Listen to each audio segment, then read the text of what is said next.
Teichi and Rin are your average students going on about their young lives and attending classes in modern-day Tokyo. Things go on normally for the two until one morning when they get summoned into another world where mages and sorcerers were a thing. It's a beautiful morning in Tokyo, Japan. Rin rushes to join her friend Teichi on their daily commute to their academy. As they walk and talk about their athletic abilities, something out of the ordinary happens. In another world, a sorcerer, accompanied by her personal guard, finishes drawing her magic summoning circle. An assassin sent to murder her stabs her guard but then fails to stab her. Just then, the summoning circle is activated and travels the dimensions of time-space and appears under Teichi and Rin. Before they could understand what was up, they got transported into another world. Teichi wakes up in the meadows and finds Rin still passed out. He wakes her up and walks around the shrubs with her searching for civilization. On the way, Teichi wonders whether or not they're still in the real world. However, Rin tells him to quench any superstitious thoughts about them being in another world. During their discussion, a monster attacks them. Teichi becomes the bait and buys enough time for Rin to escape, while he keeps the obsidian horse monster at bay. He picks up a rock and throws it at the horse. This seemed to do nothing to it. Teichi makes the horse face only him. This works as the horse charges toward Teichi with murderous intent. Inches away from meeting his end, Teichi gets saved by a team of 3 mages who take down the horse. Now that the trouble is over, the 3 introduce themselves as Magilla, Requelta, and Barada. The trio harvests some meat from the horse and cooks it for dinner. Teichi watches the magic powers the 3 warriors displayed and figures out they must be in another world. That night, Requelta asks Rin and Teichi about their origins and where they came from. Teichi and Rin refuse to give them any information, so they change the subject. Barada tells them about the increase in monster activity around the vicinity earlier and warns them about traveling unarmed. He also mentions a town named Aspire and mentions that their adventurers are from the town's guild. After dinner, Teichi finds Rin sitting alone and asks her why she's been annoyed at him for a while. Rin tells him she's annoyed because he ran into danger to protect her. Apparently, she didn't think it was brave of him to do such a thing. Teichi apologizes and promises to always fight with her next time. The next day, Barada and his team take Rin and Teichi to the town of Aspire and show them the Adventurers Guild so they could get registered there. Before parting ways, Barada gives them some silver coins to buy proper clothing and equipment for their quests. Rin and Teichi thank them and get to the guild. There, they talk to the attendant and ask her how they could become adventurers.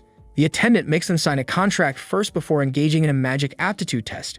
Apparently, only those with magic can be accepted to be adventurers. Rin goes first to test her magic. The attendant finds something very strange with Rin's magic. She tells Teichi to do his own thing. When he does, he breaks the magic tester. The attendant rushes over to find the guild master. Soon, Gerard the guild master and his right-hand woman Muller get down to tell Rin and Teichi how special they are. To become adventurers, they would have to meet with someone special. That evening, Muller takes Rin and Teichi to visit Lemia in her own home to discuss their magic abilities. On getting there, Lemia tests their magic strength and capacity, and finds out both teens have really high magic powers and strengths, with Teichi's own reaching as high as 120. Lemia tells them they have to become her apprentices if they wish to become adventurers. Elsewhere, some cloaked individuals catch wind of the new arrivals to their world and begin planning how to get Teichi and Rin on their side. After finding out the extreme potential they both have, Rin and Teichi realize they're truly strong. They agree to stick with Lemia and master their magic abilities if it means they become adventurers. Before dismissing them for the night, Lemia tells them they have the power to do whatever they wanted, even destroy nations if they wish to. As a result, they have to learn control and emotional maturity so they don't plunge the world into oblivion. The next day, Lemia treats Rin and Teichi to a hearty breakfast. As the duo munches on the yummy food, Lemia and their escort Muller explain the concept of magic to the two of them. From the explanation, Rin finds out she's a mage who can use all 4 attributes of magic. However, Teichi finds out he isn't a mage at all. Instead, he's a sorcerer who'd summon the spirits of attributes and use them to carry out his will. Now that's pretty strong. To find his own attribute, however, he'll have to train strong and hard first. Up next, Lemia begins training Rin and Teichi. Teichi gets tired at one point, but a green spirit flies near his ears and encourages him to do better. Elsewhere, Muller, who's in charge of training Rin, teaches Rin her first spell. In a matter of minutes, Rin creates fire and even upgrades the spell to a blue one with a little bit of tweaking. Muller gets very surprised and wishes to learn more from Rin very soon. Later in the day, Rin meets up with Teichi, who's very tired from all the training. Teichi closes his eyes and the spirit gives him some instructions on how to actualize his magic abilities. In seconds, Teichi's hands glow white and his magic abilities manifest. Rin calls him back to reality and they get back to Lemia's house to eat dinner. Teichi eats his food like an animal and embarrasses Rin. She apologizes to the dude and gets praised by both senior ladies for learning a spell in just one day. Teichi wants to learn magic spells. However, Lemia tells him he has to learn to hone his magic abilities first before doing any spells. Later that night, while the two teens sleep, Muller and Lemia meet outside to discuss the abilities of Teichi and Rin. Lemia tells Muller they have to train those two as quickly as possible, say in like 3 weeks to a month. This is so the forces of evil won't be able to control them and their power. Some weeks later, Teichi faces a monster and takes it down with his magic control. Rin, on the other hand, faces a bunch of carnivorous bunnies. She uses all attributes in her to take down the bunnies. Teichi and Rin approach and compare their kills. Meanwhile, Lemia teases Muller for supporting Rin a little too much. To Muller's defense, Rin is pretty intelligent. They keep talking until an obsidian horse attacks the kids. Teichi and Rin take down the horse without any hassle and get to eat another nice dinner. However, this time, Lemia tells them they're done with training and would become adventurers starting the next day. She also tells them that she knows they were summoned to their world by a summoner sorcerer. Teichi and Rin are shocked and they ask her why she trained them instead of handing them over to the authorities. Lemia tells them she did so because that was the best thing to do at the time. That night after dinner, Teichi thanks Rin for being there for him when he needed her the most. Now they can earn their keep as they become fully fledged adventurers the next day. In the middle of the night, while checking his powers, Teichi hears the same voice he's been hearing for so long. This time, he confronts the voice and asks it to show itself. However, the voice just giggles and shimmers around his room before escaping outside. The next morning, Teichi traces the voice talking to him to the meadows not too far away from Lemia's house. He keeps confronting the voice, telling it to show itself. However, just as it's about to materialize, he wakes up to the real world. Turns out he was just having a nightmare. Teichi dresses up and joins Rin to get to the Adventurers Guild in Asbyre Town. There, they reunite with Barada and his team to become full-fledged adventurers of the guild. They begin taking missions as E-rank adventurers and earn little cash to keep themselves. One day in the inn they're staying at, Teichi and Rin receive an official summons to meet Gerard in the guild. They get to the guild and are given a work request to investigate a bar somewhere in the slums. Apparently, Gerard had received that goods from the city have been hijacked from traveling merchants and are being smuggled around through the slums. After checking around their missive, they find out the mission had already been unsuccessful twice already. This could only mean the mission was a dangerous one. They wonder whether or not they could get it done. Gerard promises to promote them if they complete the mission, so they get right to it. Rin and Teichi walk out of the guild. On their way back to the inn, they find some meloless fruits and rush to buy them. However, the shopkeeper calls the fruit at a very expensive price for them. They ask him why the fruit is now so expensive. The shopkeeper tells them there's been a shortage of goods and fruits in the town ever since the merchants' wagons have been attacked and hijacked by monsters. Rin and Teichi buy the fruit at the inflated price and leave the shop wondering if they're really cut out for such a dangerous task. That night, Rin and Teichi get to the said bar to get a drink. Teichi gets into some small talk with the bartender and then gets right down to business. He and Rin outrightly ask the bartender to sell some of their hoarded goods to them so they can partake in the black market trade. The bartender tells them to beat it, but Rin and Teichi show them their bank accounts. Seeing how much money they had, the men in the bar decide to attack and steal their cash. Sadly for them, the two kids beat them up. They immediately confess that they were paid by a man to hijack goods and take them to a part of town and nothing else. The bartender tells them it's pretty normal for them in the slums to sell hoarded goods. He pushes them out of his bar and rejects their money. As they walk the streets of the slums in the middle of the night, Teichi and Rin find out they're being followed. They decide to face their followers and get into a fight with them. A minute later, Teichi and Rin take down 2 of the 3 people following them. The last one throws a cloud of smoke and escapes with one of the knockdown attackers. Teichi and Rin take the last one remaining to the guild. The assassin wakes up in a dungeon tied to a chair. The next day, Mulder visits Teichi and Rin in their inn to congratulate them on their promotion to D rank. As they eat their snacks, Mulder gives them some updates about the matter at hand. She also invites them to form a party with her to fight against crime. Soon, Teichi, Rin, and Muller hit the road to search for the mage spearheading the attacks on the merchants. Muller takes the 2 teens to the Meloless farmlands to investigate the bastards attacking the fields. After the necessary introductions, the farmers take the mages around the Meloless fruit plantation. As they walk through the Meloless trees, Rin's staff senses something bigger lurking a few meters away from them. She, Muller, and Teichi immediately get into their battle stances and prepare to fight the orcs and ogres approaching them. As the monsters appear, Muller and Teichi take them down. That night, Muller tells them she suspects the orcs and ogres were set up by someone else. Muller advises they wait and see how their enemies would react before playing their next move. In the Mileless fields, a weird lady kills a bunch of animals and extracts some red magic from them. She keeps the red magic in a red orb and waits for the right time to use them in attacking the adventurers. The follower Teichi and Rin captured earlier on recalls how strong Teichi was during her encounter with him. She appreciates him for not killing her despite him having the power to do so. Gerard walks by her dungeon and asks her if she already decided what to do. The follower tells him she's already gotten her resolve. Rin and Teichi and Mulder patrol the Meloless fields that morning. They find signs of a camp somewhere in the fields and scan the entire area for intruders. Rin's staff beeps, and they use it to track down 3 human thieves stealing some fruit. Teichi and the ladies immediately subdue the thieves and capture them. A few minutes later, the thieves are all tied up. Teichi and the ladies question the thieves but are unable to get any information from them. Once the thieves are put away, Teichi and the ladies get to meet the weirdest farmer there, Kasim. Teichi shakes him and notices how soft his hands are. Teichi suspects Kasim knows something about the orcs and ogres that attacked the fields earlier and questions him. Kasim confirms his suspicions and tells him he summoned the ogres and orcs to test their abilities. Teichi and the ladies cannot find any reason why he would do such a thing. Before any further meaning is given to Kasim's intent, his partner, Grammy, becomes visible. It's clear the battle lines are set as Kasim picks his opponent to be Teichi and leaves the ladies to Grammy. Grammy gets trigger-happy and uses about 50% of her strength in fighting the ladies. Muller uses fire magic on Grammy, but she counters it with wind spells. Rin decides to shock her attacker by using water and earth attributes to conjure spells against her.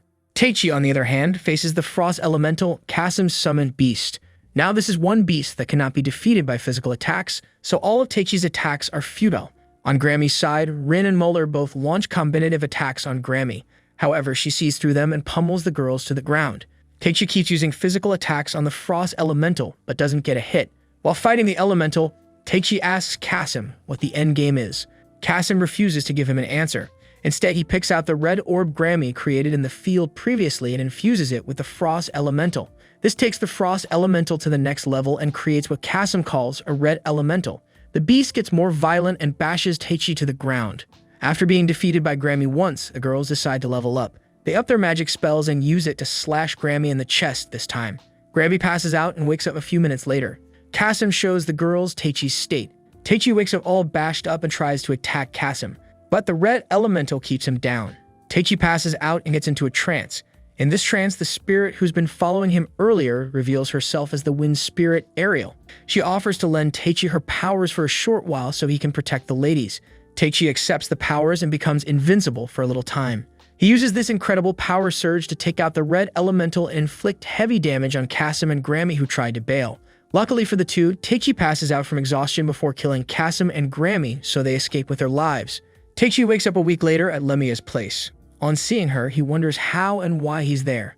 Lemia takes him downstairs and explains things to him. After a big breakfast, Lemia tells Teichi he's been asleep in a coma for a week after depleting his entire magic power reserve for a short time.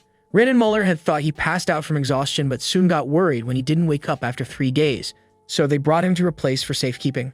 Teichi thanks Lemia for keeping him safe and sound. Lemia asks him about the incident and Teichi tells her about the imbibed red orb and his pact with Ariel. Lemia gets very surprised that a spirit would be willing to share its power with someone like Teichi. Elsewhere, Kasim and Grammy meet with their boss to receive new assignments. He gives Grammy some new powers and tells her to keep serving as Kasim's pawn. He then dishes out the next mission for the 2 warriors and leaves with 2 other girls. Teichi gets to an inn in town and wonders why Lemia called him a summoner or shaman. He recalls the crash course she gave him on spirits and their relationship with shamans and summoners. Teichi figures out he really may be a cheap magician after all. The innkeeper, Almeida, approaches Teichi and welcomes him back to town. Teichi asks if she's seen the girls lately and she says no. Then he leaves the inn and gets to the streets. There, he finds 2 men assaulting a lady. Teichi saves the lady from harassment and chases the men away. The lady thanks Teichi for helping her out. However, Teichi tells her he knows she would have fought the guys. The lady giggles and reveals herself as the last assassin Teichi knocked out and put in the dungeon a few weeks ago. She calls her Anna, which is short for Anastasia. She says that her encounter with Teichi has made her rethink her life decisions. Now she's an adventurer just like Teichi. Since there was nothing to do, Teichi tags along with Anna to pursue her lead. Together, they infiltrate Grammy and Kasim's boss's building to investigate the case. By nightfall, Muller takes a walk with Rin. Rin drifts off and thinks about Teichi again and Muller calls her out of it. They still don't know he's awake, so Muller assures her he'll be fine. Just then, they see 2 merchants fighting over price inflation. An assassin attacks them right there and fights them. Muller and Rin defend themselves against the assassins until Grammy and the other assassins arrive. Grammy punches Muller in the stomach and takes her with her while the assassins keep Rin busy. Teichi and Anna, after investigating the boss, track his next plan to the vaults of Aspire. The duo takes their next steps very carefully as they realize how many monsters are lying there in wait. So it turns out Grammy's boss had infused several thousand goblins with red orbs he obtained from sacrificing people and were waiting just for the right time to be released and unleashed on the city. After getting Muller to her boss, Grammy gets back to Rin and shows her the exact location where Muller is. Rin gets there immediately and finds Muller tied in the middle of a circle with mages surrounding her. She takes out the leader and disables the subordinates.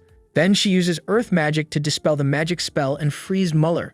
Just then, Kasim and his boss show their faces and laud Rin for seeing through their plan and saving her friend. Rin puts Muller down and prepares herself to fight Kasim and his boss. However, Kasim's boss tells her to hold her horses and listen to what he has to say. He tells her about the army of goblins waiting for his call to unleash hell on Aspire. He also tells Rin Teichi is in Aspire and is being stalled. So now the boss is eager to see how Rin and her team plan to save Aspire from the goblins that'll be released any moment from then. While they walk the streets of Aspire, Kasim reminds his boss of how cruel and wicked their plan is. Turns out they already placed goblins outside the city and also left some underground to ensure 90% of the populace is wiped out when the war is over. By his calculations, the outside Aspire should be at the town gate by morning. Somewhere in the underground passageways of Aspire, Teichi destroys a golem and protects Anna from harm. After defeating the golems, a door opens to them and they meet the terrible twins, Mello and Milo. In the meantime, Rin and Muller meet with Gerard to plan their next course of action. Gerard issues a missive to summon all the adventurers back to Aspire to help fight the goblins. Without Teichi present, Gerard seeks to use every person in his power to protect the city. As they discuss, Lemia arrives at the guild and offers to help them out in defeating the goblins. Back in the tunnels, Teichi and Anna find the terrible twins in a nest of crimson-packed goblins. That is, goblins that have been infused with red orbs. Teichi orders them to stop what they're doing to avoid a nationwide attack. However, the girls tell him they don't have to worry as long as they have an orb with them at all times. Following their little speech, the girls summon some goblins out of their eggs and send them toward Teichi. Teichi tunes down his magic enhancement a little bit to avoid destroying the room and takes out the goblins attacking him. Milo and Mello drop their orb and break it. This makes the goblins turn towards them. Teichi steps in and saves the girls before the goblins get to them and finds out there are thousands of these goblins in the underground parts of the city. Teichi saves them and employs the magic powers of the twins to help him bring down the goblins. As the adventurers gather in the guild, Gerard and the ladies draw out their battle plan. Lemia tells them to focus their magic powers on the orcs and ogres while they still can. Still, that isn't enough to completely wipe out the enemies. Rin comes up with a plan to create a crater with earth magic at the enemy front lines to trap them and then combine water, wind, and fire magic spells to create an explosion that will reduce the enemy numbers on the front lines. The next day, Rin gets on the city walls and carries out her plans. Thankfully, things work out fine and she manages to reduce the enemy numbers greatly. Lemia lauds her for her efforts and opens the gates for the adventurers to take out the remaining enemies. The adventurers rush toward the enemies and take out a great number of them. Just then, crimson monsters arrive at the gates to attack the men. Lemia asks Rin and Muller to buy her a little more time to cast a huge spell. Rin and Muller do just that, and Lemia destroys the crimson beasts in one large sweep.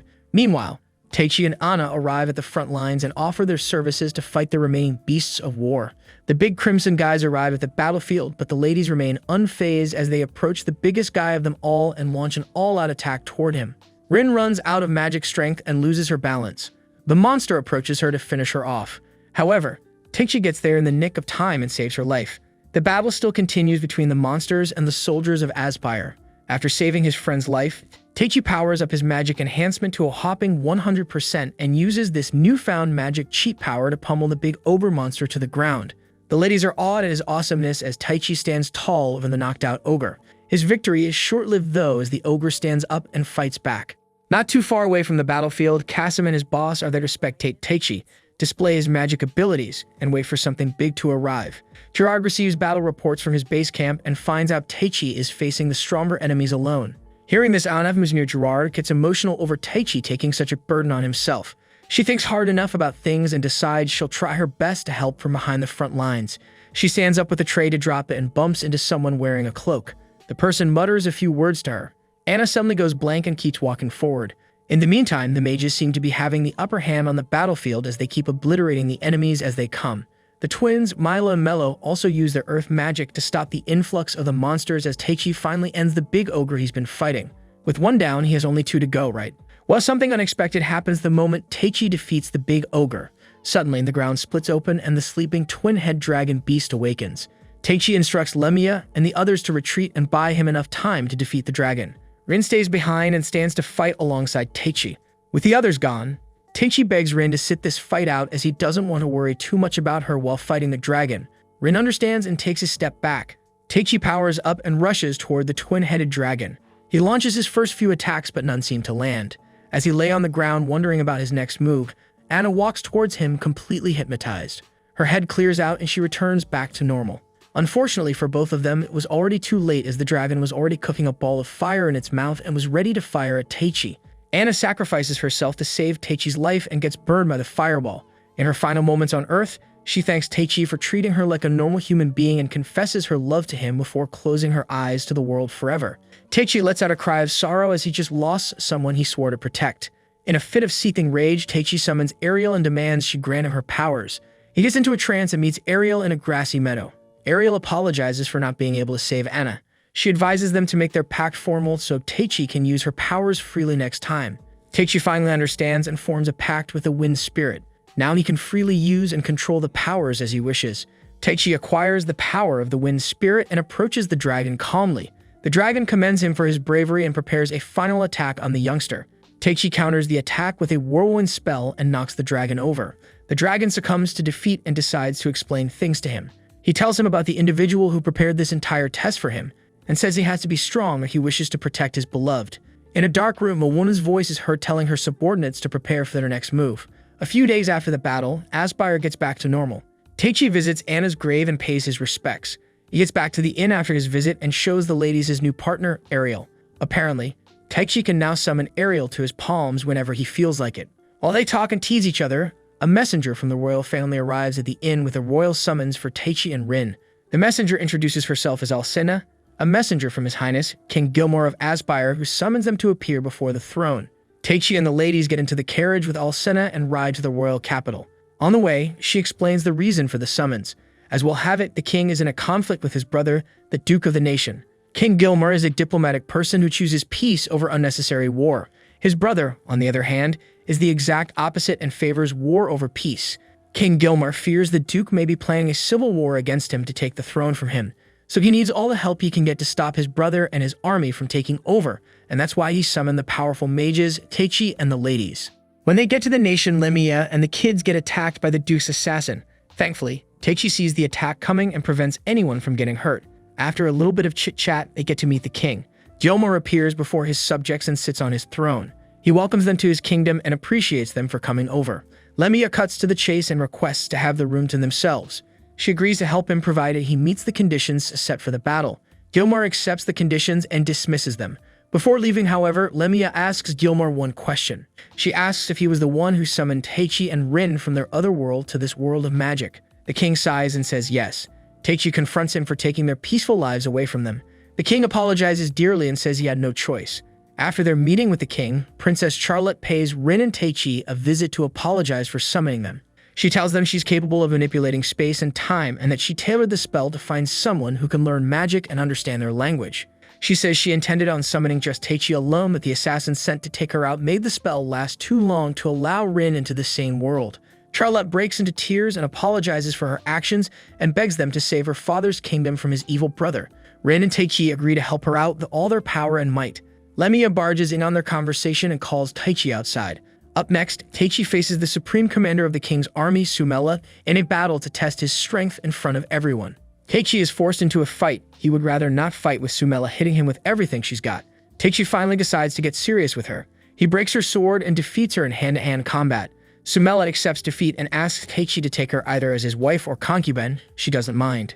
According to her, Teichi has all she's looking for in a man. Teichi refuses the proposal and ends the fight. That night, Teichi takes a break on the roof of the castle.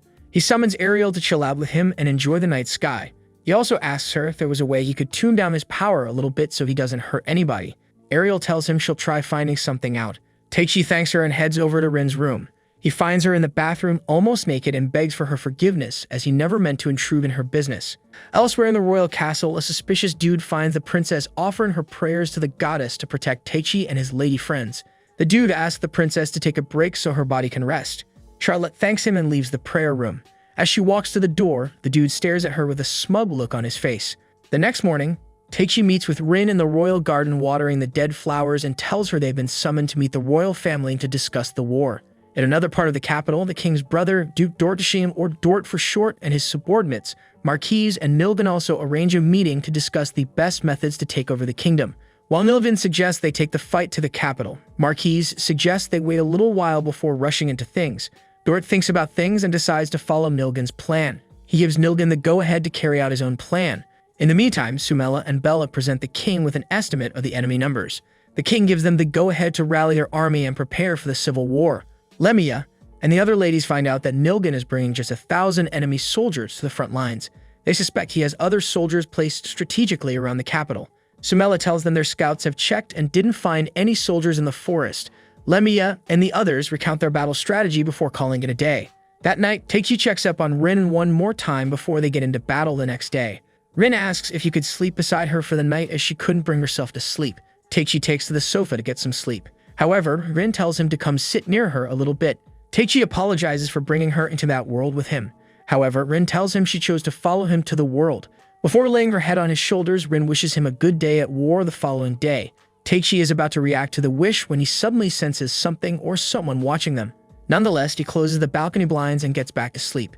Elsewhere in the monster, Lemia informs Muller of her concern about Rin's feelings towards the war. Muller proposes she goes to say hi. However, she and Lemia feel someone watching them. Late in the night, the assassin Marquise sent to terminate Rin and Teichi sneaks into their room and stabs a dummy. Apparently, Teichi, Lemia, and the others saw him coming. They try to get some information from the assassin, but he jumps off the balcony and takes his own life. The next morning, Nilgen and his army of 1,000 men gather at the front gates of the capital. Teichi summons the wind spirit, Ariel, and causes a rift in front of Nilgen's army, making it hard for them to cross over. Nilgen brings his men together and unleashes magic fireball attacks towards the capital's soldiers. Lemia and the others wonder how Nilgen was able to find that many mages to do the spell. After careful investigation, she finds out Nilgen had crimson pact rings on his men and was now forcing them to attack them with magic spells. Lemia tells her peers that the kind of spells they keep throwing are too dangerous for anybody to use. To save the soldiers from certain death, Lemia and Rin prepare one final spell to protect Nilgen's men. Teichi and Ariel set up a barrier around them to buy them time for the spell. When the spell is complete, Rin and Lemia launch it and cause rain and thunder to strike Nilgen and his men. With his men down and nothing left to do, Nilgen falls on his knees in defeat. The boss comes by and ends Nilgen's life as his role is now over. After the first day in battle, Teichi and Rin return to the capital to live their normal lives. Rin gets to be the first face Teichi sees one morning. Upon waking up, Teichi embarrasses Rin by barfing and taking a bathroom break. After vomiting his intestines out, Teichi begins apologizing to Rin for barfing after seeing her that day. He asks her for some stomach medicine and Rin tells him he's getting what he asked for after eating his entire body weight the night before. Lemia and Muller inform them they've been summoned by the king. On getting to the palace, King Gilmore presents brand new weapons to Lemia and the team to fight his brother with. Of course, the weapons are made with materials of the finest quality and rarity. Lemia and her team check out the entire stash and choose the ones they love. Teichi chooses a katana and gets to the military training grounds with the others. There, he meets Sumela, who's been waiting to help them test the new weapons. She lunges towards an unprepared Teichi and pins him to the ground. Teichi begs for mercy as the scene goes to an end. After his training session with Sumela, Teichi goes to town to get some refreshments. Some of the villagers recognize Teichi as the magician who protected the capital from Nilgen and his army the previous day. Teichi gets to be a celebrity magician as he tends to kids and receives some street love from the adults. He thanks them for the kind treatment and gets to a secluded part of the capital. There he finds Kasim with only one hand. Apparently, Teichi was completely unaware that his attack on Kasim with the wind spirit had destroyed one of his hands. Kasim lets Teichi know he truly resents him and would come at nothing to destroy him. He takes Teichi to a deserted part of town and challenges him to a fight. However, Teichi would have to allow Kasim to limit his magic powers so they can fight at the same level. Teichi agrees to this, so Kasim takes out a crimson vial and uses it to take a portion of Teichi's magic. Now that they're at the same level, the fight begins. Teichi tries baiting Kasim into falling into his trap. Kasim, however, sees through this and avoids the trap. The fight goes on and on for a few minutes with Ariel looking out for Teichi. At one point, Kasim conjures and grows a ball of light and directs it at Teichi. Teichi remembers his lessons and infuses his sword with wind magic, which causes it to slash the ball of light. Kasim admits defeat and tells Teichi how to get his power back. To get his power back, Teichi would have to break the crimson vial Kasim placed his magic inside. There was just one single problem. Turns out the dark magic inside the vial is already mixed with Teichi's magic. A dark force seeps out of the bottle and attacks Teichi and Grammy, who showed up not too long ago. Teichi compresses the surrounding air and creates lightning on his sword. Then he uses the lightning to finish off the force in one strike. That evening, Kasim finally accepts Teichi's power and follows Grammy to their base. At that moment, the town's bell rings and Teichi finds out Dort's rebel army had declared war on King Gilmore. That night, a strange woman has a controversial discussion with another dude about the happenings of King Gilmore's kingdom. She gives him the power to do whatever he wants to do as long as it aligns with her interests. In the next scene, Teichi and Rin encourage each other to fight to their heart's content in their next big fight. The rebel war begins the following day with Dort's army laying in wait at the gates of the capital. Dort and his right-hand man, Inimicus, discuss the chances of them winning the war. Inimicus tells his boss that he's made sure to do everything necessary to turn the odds of the war in their favor. Dort thanks him for being such a good right-hand man and raises his sword. Meanwhile, King Gilmore rallies every soldier in his military and riles up their spirits to prepare them for a fight. He delivers an invigorating speech to his men and lets out a battle cry for the battle to begin. The mages of the kingdom, Rin, Lemia, Muller, Teichi, and a few others, all join the fight and use their magic powers to take down all enemies in their sights. Teichi makes a jump into the enemy camp to strike them where it hurts. Elsewhere, the strange woman is seen talking with the same weird man as earlier to hear updates about the war between the brothers. Rin meets her match, another adventurer named Suzura, on the battlefield and gets into a fight with her. Muller, on the other hand, gets to fight a spoiled brat who has no regard for human life. Lemia uses some of her powerful magic spells to take down the men.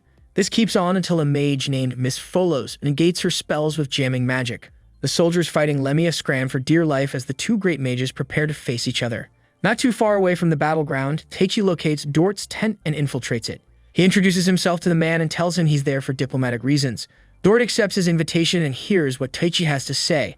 Teichi tells him he's there to give him a chance to surrender himself to the real king before it's too late. Dort stays silent and watches the young man talk about values and being a good person.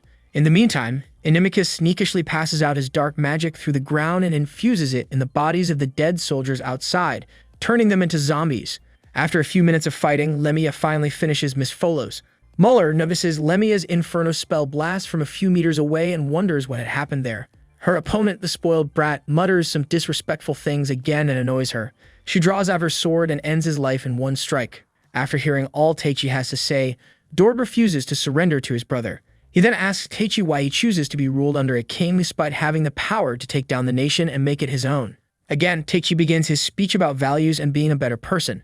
Dort stops him midway and tells him his own values about taking things by force and being a dictator. At that time, Inimicus was already done turning the soldiers outside into zombies. Rin and Suzura keep up their fighting with both sides taking serious hits. Suddenly, dead soldiers rise up around them and force Rin and Suzura to consider fighting together. Still in his tent, Dort cannot believe Inimicus' betrayal. Inimicus tells him he serves no one but the supreme being who rules the world. Just then, it's revealed that the supreme ruler Inimicus was talking about is the strange woman from earlier. Inimicus manages to revive all dead soldiers to become zombie berserkers. He sends them to fight the soldiers of Gilmore and Dort as he himself begins filling up with power. Lemia tells Muller a story about the worst war in the history of mankind. This war, which employed the use of zombie warriors or berserkers, was so bad that the undead warriors killed their own soldiers and civilians after wiping out the enemy. The total amount of casualties recorded in that war reached as high as 700,000. Seeing the same weapon being summoned and used by Inimicus would only mean Gilmore's kingdom needs a true savior to prevent total annihilation of the kingdom. Lemia tells Muller they need to find the source of the spell and crush it to defeat the entire army all at once. Suzura charges at the enemies first and slashes them. However, the zombies keep getting back up and coming to life. Rin joins her and asks her to work for her after the fight. Suzura accepts her requests and works with her. Teichi faces the zombie army and keeps cutting them up, all to no avail. Dort finally figures out that his path is the wrong one.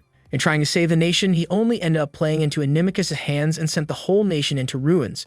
Teichi hears his regret and tries to do something about it.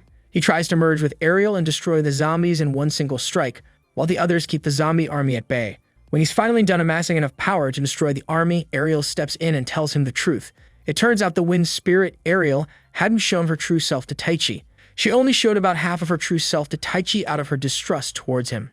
Now that she's seen his resolve, she decides to reveal her true self to him. After apologizing for misguiding him, Ariel disappears and waits for Teichi to summon her in her true form.